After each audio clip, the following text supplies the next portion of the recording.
امام مہدی جب آئیں گے تو کسی امام کو فالو کریں گے. 4 اماموں سے اگر کسی کو نہیں تو اہل حدیث حضرات کہتے ہیں جب وہ کسی کو فالو نہیں کریں تو آپ کیوں کرتے ہیں؟ وہ مجتہد ہوں گے اس لیے کسی کو فالو نہیں کریں گے.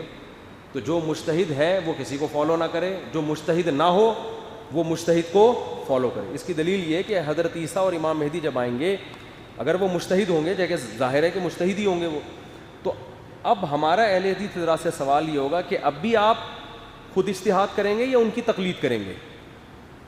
ہم کہتے ہیں اب آپ کو حضرت عیسیٰ کی تقلید کرنی پڑے گی. مجتہد ہوں گے, قرآن و سنت کا علم رکھتے ہوں گے, ان کی موجودگی میں آپ یہ بولو گے کہ میری تحقیق یہ ہے, میں آپ کی تحقیق نہیں مانتا, میری اپنی تحقیق یہ ہے, کہ تو میرا خیال ہے حضرت عیسیٰ پھر آپ کو چھوڑیں گے نہیں. تو ہم اس وقت امام ابو حنیفہ کی تقلید چھوڑ کر کس کی تقلید شروع کر دیں گے؟ حضرت عیسیٰ کی, کیونکہ ہم کہیں گے کہ امام حنیفہ سے زیادہ بڑے مجتہد آ گئے ہیں. اور حضرت عیسیٰ کسی کی تقلید نہیں کریں گے کیونکہ وہ خود کیا ہوں گے؟ مجتہد, جیسا کہ امام حنیفہ کسی کی تقلید نہیں کرتے تھے. لیکن امام حنیفہ اس وقت تقلید نہیں کرتے تھے جب وہ مجتہد بن گئے تھے, جب تک مجتہد نہیں تھے وہ بھی تقلید ہی کیا کرتے تھے.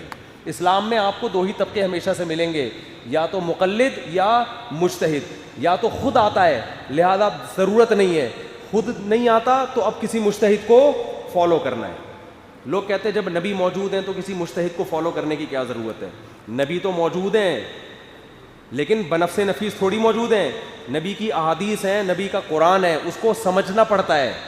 تو سمجھنے والے لوگ الگ ہوتے ہیں اور جنہوں نے پراپر علم حاصل نہیں کیا ہوتا وہ الگ ہوتے ہیں. جن کے پاس پراپر علم نہیں ہوتا وہ ان کو فالو کرتے ہیں جن کے پاس پراپر علم ہوتا ہے. ڈائریکٹ نبی کو فالو کرنا ممکن ہی نہیں ہے. تو یہ صرف الفاظ ہیں, الفاظوں کا ہیر پھیر ہے.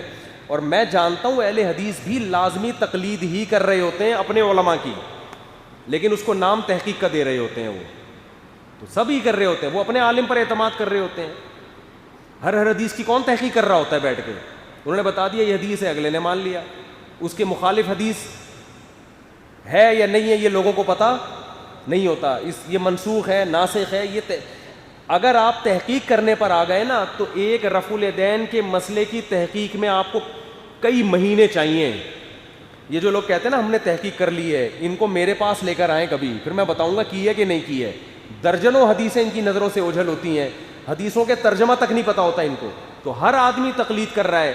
کچھ مان لیتے ہیں کہ ہم کر رہے ہیں, کچھ مانتے نہیں ہیں کہ ہم تقلید کر رہے ہیں. بس وہ اپنے آپ کو محقق کہہ رہے ہوتے ہیں کہ ہم تو کسی کی تقلید نہیں کر وہ بھی رہے ہوتے ہیں. فرق یہ ہے کہ مجتہد کی کر لو یا 15ویں صدی کی کسی مولانا کی کر لو.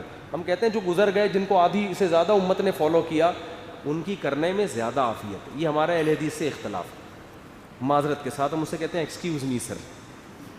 باقی ہم ان کو نہ جہنمی کہتے ہیں, نہ ان سے نکاح کو حرام کہتے ہیں, نہ ہم ان کو یہ کہتے ہیں کہ یہ جو ہے وہ دائرہ اسلام سے خارج ہیں. یہ اختلاف ہے ہمارا. جہاں اتنے اختلاف ہیں وہاں ایک اور سے, تو کیا ہو گیا اس میں؟ ایسے کو گھبرانے کی کیا بات ہے؟ باقی اس میں پھڈے وڈے کی ضرورت نہیں ہے. بھائی ہماری یہ رائے آپ مان لو, ٹھیک ہے, نہیں مانے تو آپ کی مرضی. اس میں پھڈے بازی کی ضرورت ہے. او بھائی یہ پھر وہی مسئلہ آتا ہے نا, پھر تم لوگ بولتے ہو, پھر میں کلپ بناتا ہوں, پھر وہ میرے خلاف کلپ بناتا ہے, پھر یہاں سے کلپ, وہی کلپ بازیاں شروع ہو جاتی ہیں. تو میں تو چاہتا ہوں یہ ٹاپک ختم کرو. تو کہہ رہے انجینئر علی مرزا نے آپ پر پھر تنقید کر دی ہے کہ محرم میں امام علی کی تعریف بیان نہیں کرتے تو شادی کی ترغیب کیوں دیتے ہو, یہ کیسا اسلام ہے؟ محرم میں شادی کی ترغیب اس لیے دیتے ہیں کہ لوگ محرم میں شادی کو برا سمجھتے ہیں.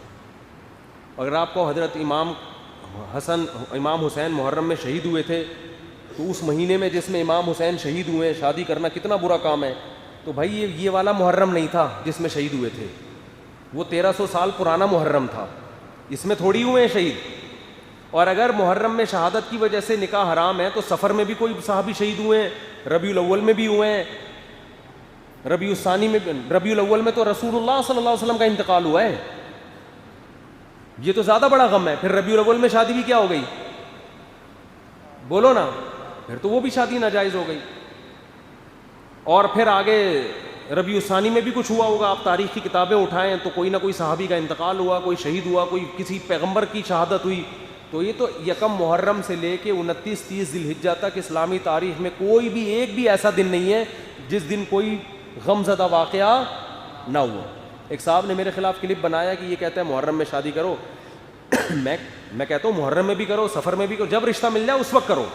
یہ نہیں میں کہہ رہا کہ ذی الحجہ میں شادی ہونے والی تھی تو محرم میں ڈیلے کر کے اسپیشل محرم میں کرو, یہ میں کبھی نہیں کہتا.